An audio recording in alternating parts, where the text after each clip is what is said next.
AI revenue, a precedent-setting App Store decision, and Claude Code takes control. This is MacVoices. MacVoices is supported by our Patreon subscribers. Get access to the MacVoices Slack, the MacVoices Discord, MacVoices After Dark, and have your name listed at the end of each episode of MacVoices. Sign up at patreon.com/MacVoices. Speaking of the Neo, Tim Cook posted on X this week that Mac had just had the best launch week ever for first-time Mac customers. Yep.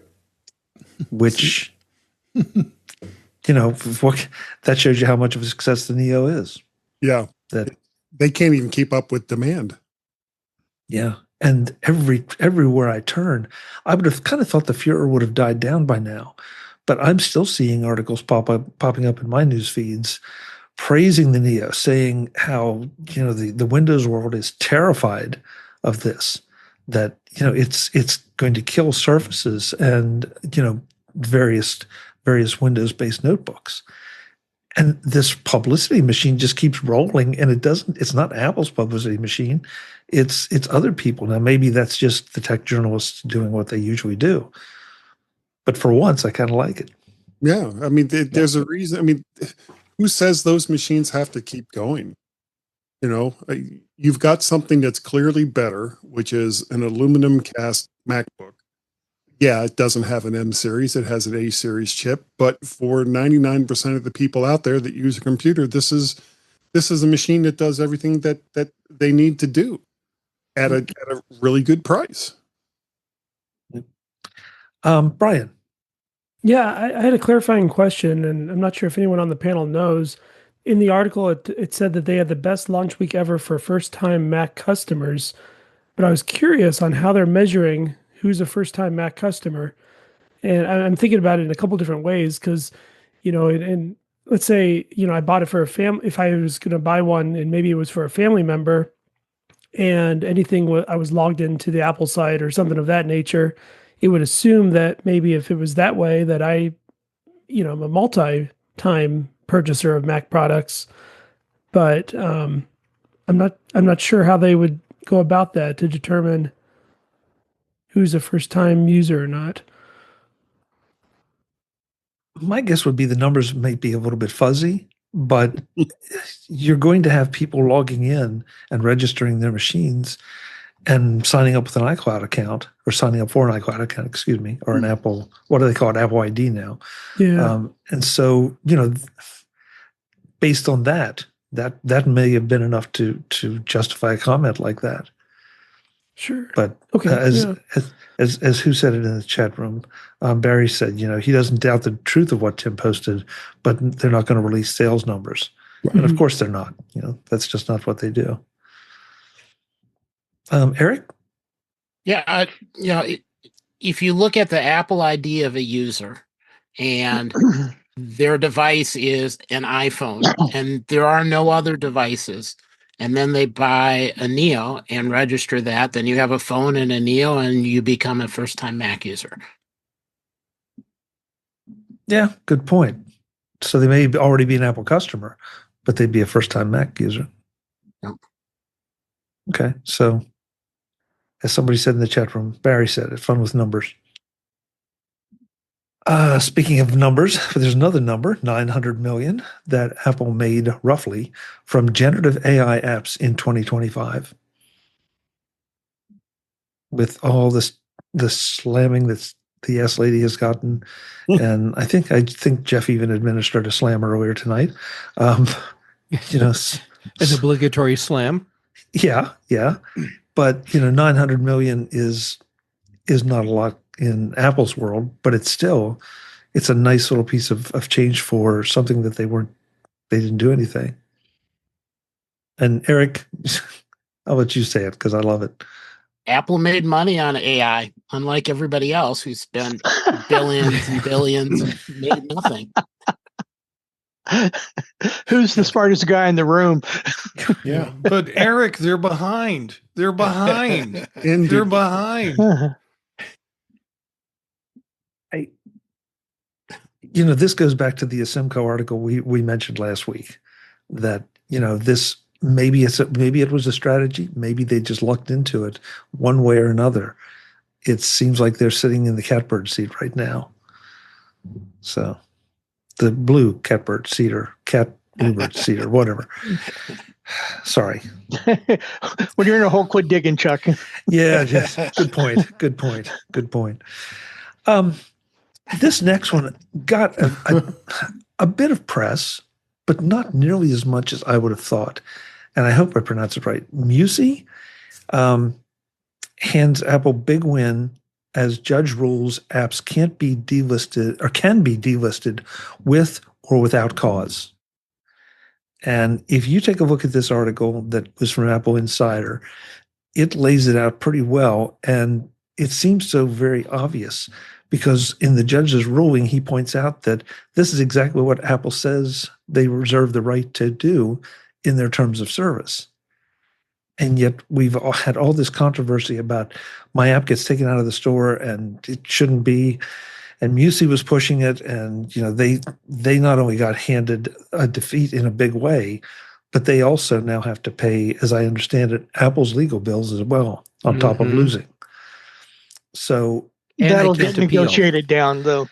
So sure, but still, if it's this is a ruling that it cannot be appealed, and so now Apple has case law on its side that it can use to back up and fight some of the other challenges.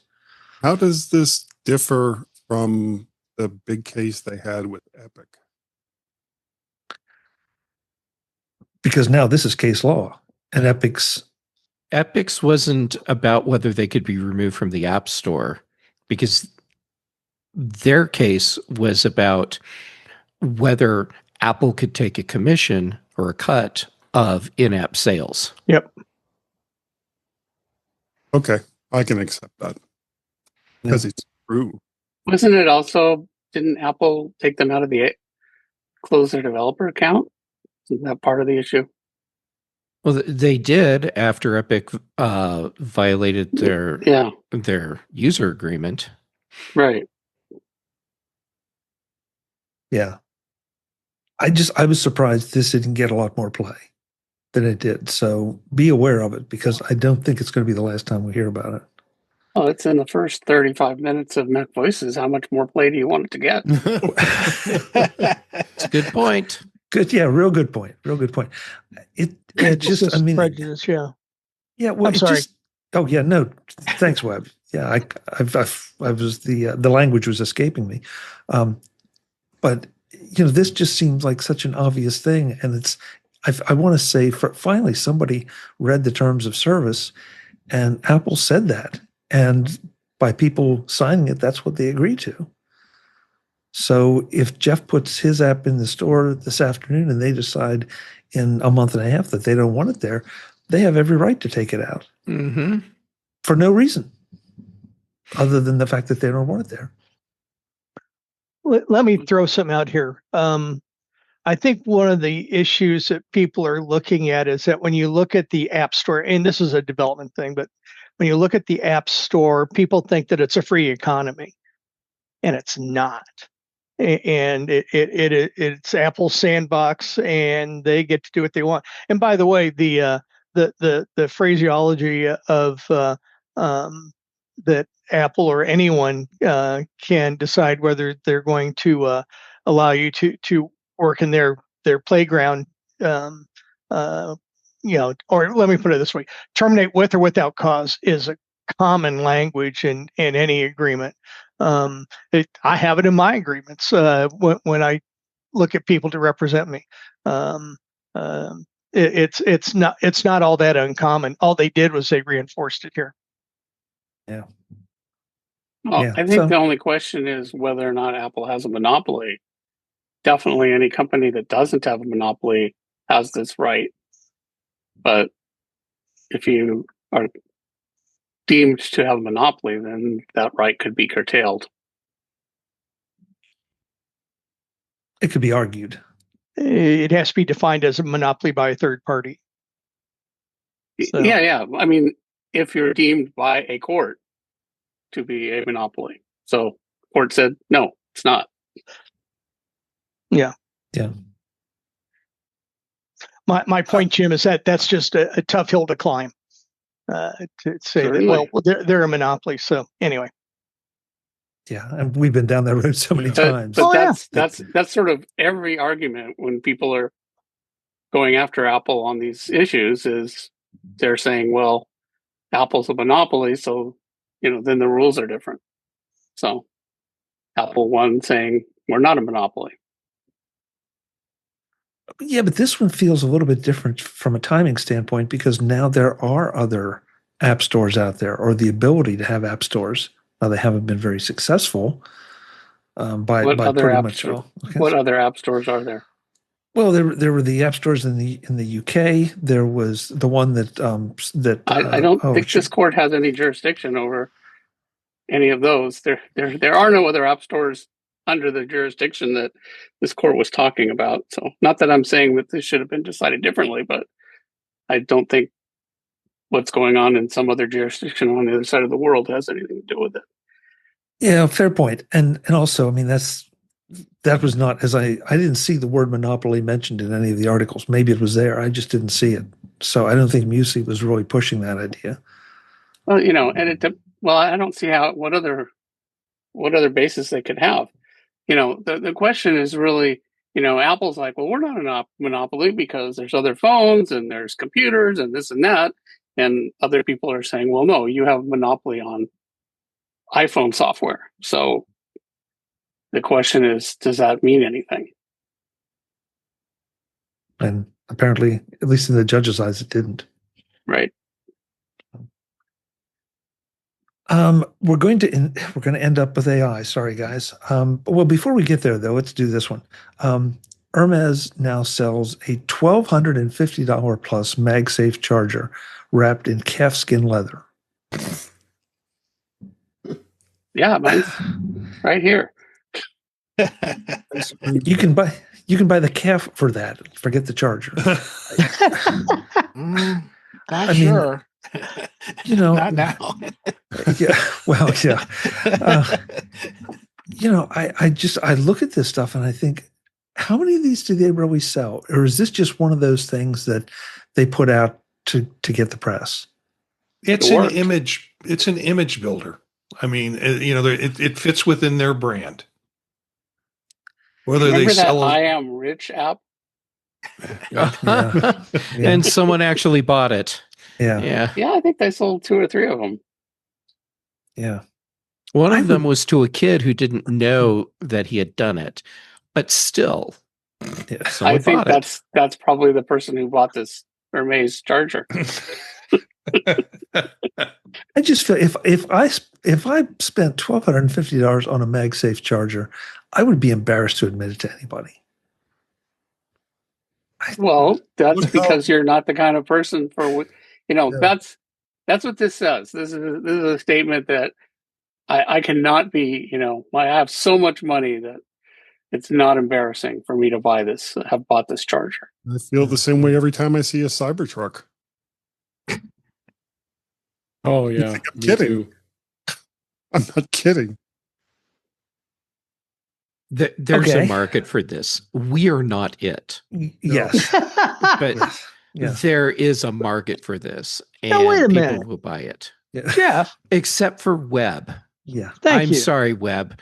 I'm sorry. That's on me. Jeff, you and I don't understand who buys any Hermes product, right? Well, I mean, just say yes. I question. Yes, sure. Yes. I was laughing what Barry said in the chat about if it was emu skin, I might buy it. I might be in the market. Yeah. I think I'd have a problem buying an emu skin wallet because I've met emus and they're just so cute and so nice and so much fun. I say that, and yet I enjoy rabbit stew. So never mind, I'd buy an emu skin. Whatever. Okay. That went downhill fast. Faster than we usually do, yeah. Okay, so here we go with the AI stuff. You knew it was going to happen. But just today, I think it was just either late last night or yet today, Claude Code can now take over your computer to complete tasks, a la some of the Claw, the Open Claw, and all the other ones that are out there.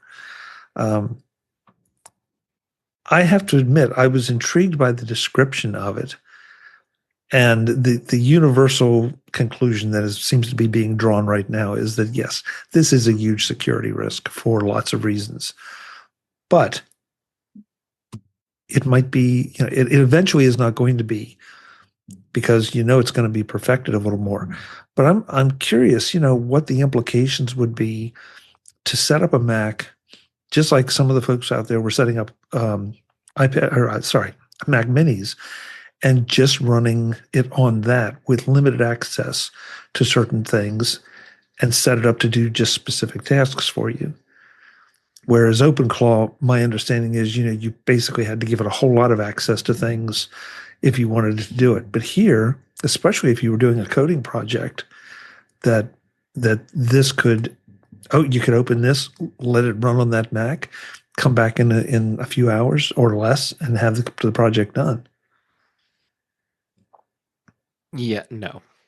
Mm-mm. No, you wouldn't, or no, it wouldn't, or that's not what this is for. This is your bionic automation box, and so this is to take you out of the time suck of doing all the things that you do, like having to go through and sort email and prioritize that, and then manage your documents and manage your schedule. Sure, you can do coding things, but that's only a small part of what this is. Yes, there are absolutely security risks. However, I'm pretty sure that that Claude is posing a lower security risk than OpenClaw is. And this is very much an early pre-alpha stage for this sort of a product. The concept is great. The execution is very rough, because that's where we are with the technology development. The prospect of what this can be down the road, to me, it's like the Knowledge Navigator video that Apple put out. Was it around 1990? That's what we're talking about here. And eventually we'll get there. Now, Chuck, what you suggested, which is, well, set this up and give it limited access. If that's the case, then don't set it up, because there's no value in this tool if it doesn't have access to all of your stuff to help you manage everything, which is why I never set up an OpenClaw. I was going to, because I thought, oh, this is really great. I need to learn this and experiment with it. But by the time I was going to have it sandboxed in a way where I felt comfortable with the security, there was no point in doing it, because I wasn't going to give it access to what it actually needed to be able to be productive for me. So what OpenClaw did was open a door so that Perplexity and Anthropic and all the other companies can start working towards that true automated tool for us that gives us that Knowledge Navigator experience that we got to see all those years ago in that Apple video. Yeah, I have more to say, but I'll stop because everyone else needs a turn. Will it bring back bow ties? We can live in hope, Webb. Okay, sorry. And for those of you that don't know, that's a Knowledge Navigator reference. And if you don't know what Knowledge Navigator is, Google it. You'll find the video. Yeah. Jeff, the only thing I've maybe correct me if I'm wrong, okay? But if I have a coding project and I want this to build a game, okay? I could set it up. I think I could set it up a machine. Obviously, I have to give it internet access, okay? But I don't have to give it my email. I don't have to give it my passwords to any social media. I don't have to give it passwords to much of anything except Claude in order to get in. Why couldn't I do that as a dedicated machine and then let it do that task for me? And right now we're just talking strictly about Claude Code, but I'm missing the point that now OpenClaw, that was a whole other matter, because that was going to be able to go out and call restaurants for you and go shopping at Amazon for you and do all those things. Yeah, there's a massive amount of security risks there.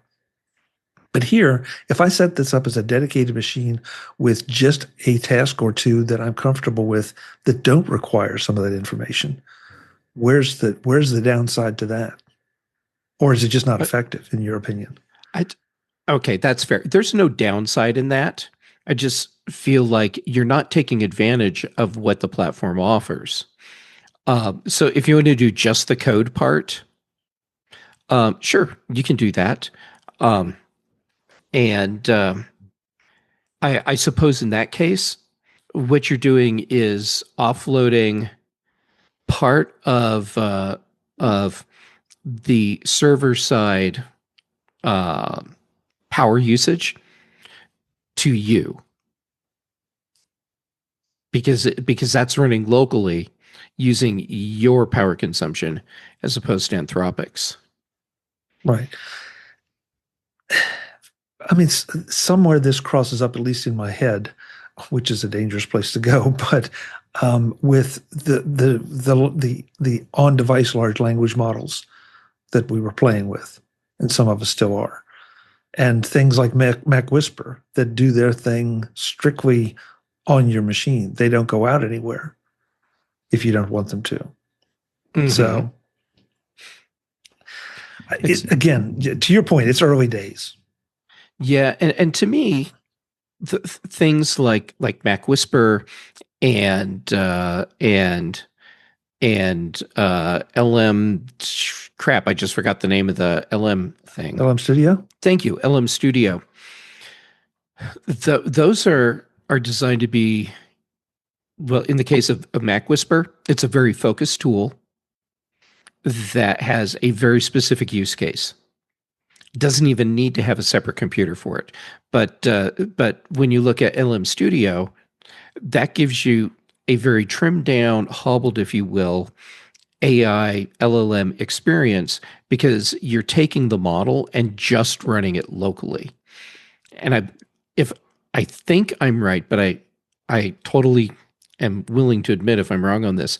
The Claude Code part, I mean, all of the Claude stuff, even though it's doing things on a local machine, it's still having to hand off information back and forth between Claude proper to do its job, because it doesn't have the full model.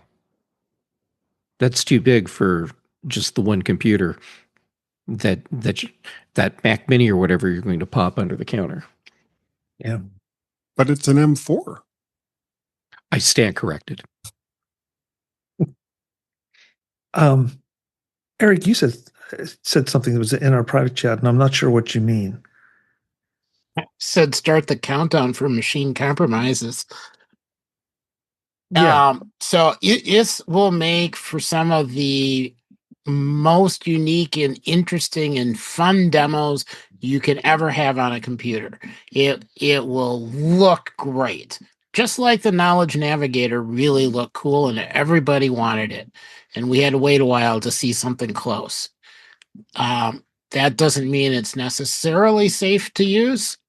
And I think for people who get the most enjoyment out of it, it will be hard to contain themselves to only doing it on their own machines and not trying to bring it to work with them and running it against data that's not theirs to submit to another company. There are restrictions and rules that I think people haven't even thought about yet. That being said, it still is going to look really cool.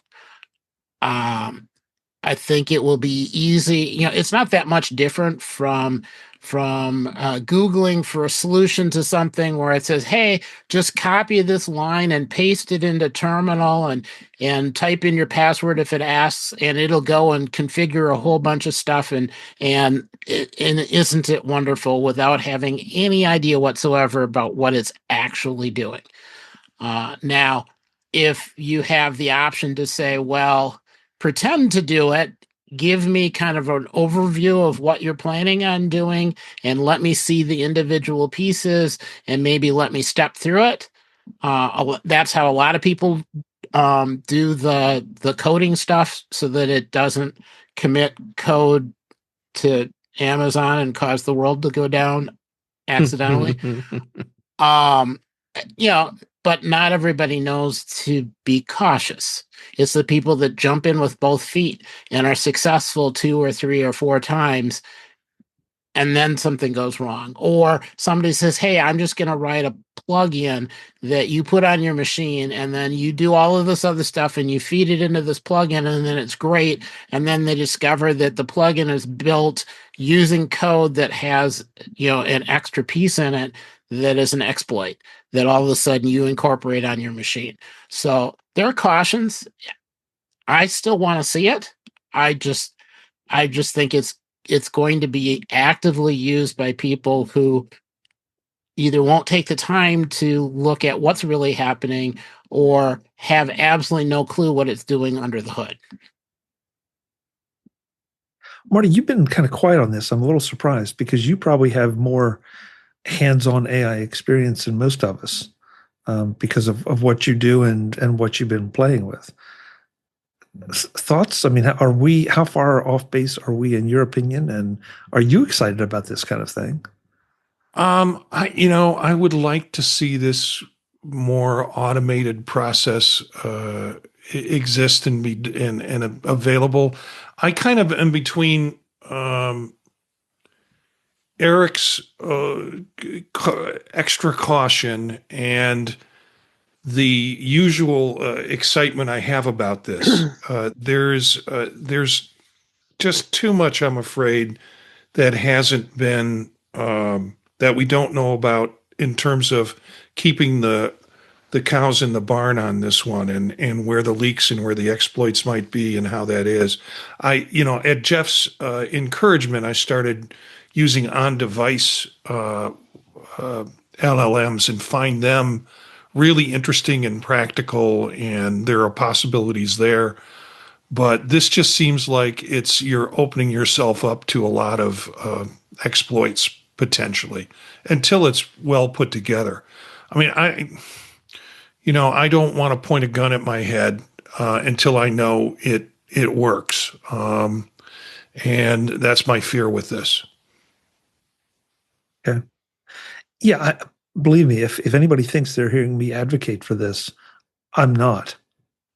Without caution. But I do think it's really interesting, and this is definitely something for the bleeding edge folks.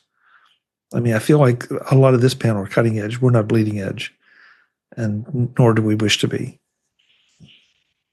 I don't want to be. Not usually. Yeah, I'm tempted. I mean, these things are tempting, but it's sort of like I've got to put it on a device, and I've got to. It seems like a lot of work to get there, when generally what I need right now I can do on my device, and I'm following it and I'm paying attention to it, and it's behind its own firewall and such. So, though, it occurs to me that I know somebody on this panel that has an extra Neo that he might. Yeah, but which color do I put this on? That's the question. I didn't call any names, Marty. I think you just outed yourself. Well, no, I already sent that one to you, Chuck. So, nice guy. Let me go out and look and see if FedEx left it in the bushes, because I haven't seen it. Visit MacVoices.com for show notes and to connect with Chuck on social media. Get involved in our Facebook group or like our Facebook page, and get more out of your Apple tech with MacVoices Magazine, free on Flipboard and on the web.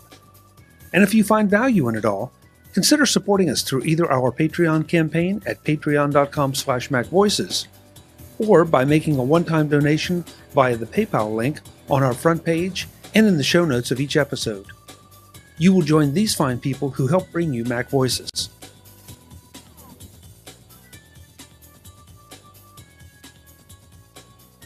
Advertising handled by Backbeat Media at backbeatmedia.com.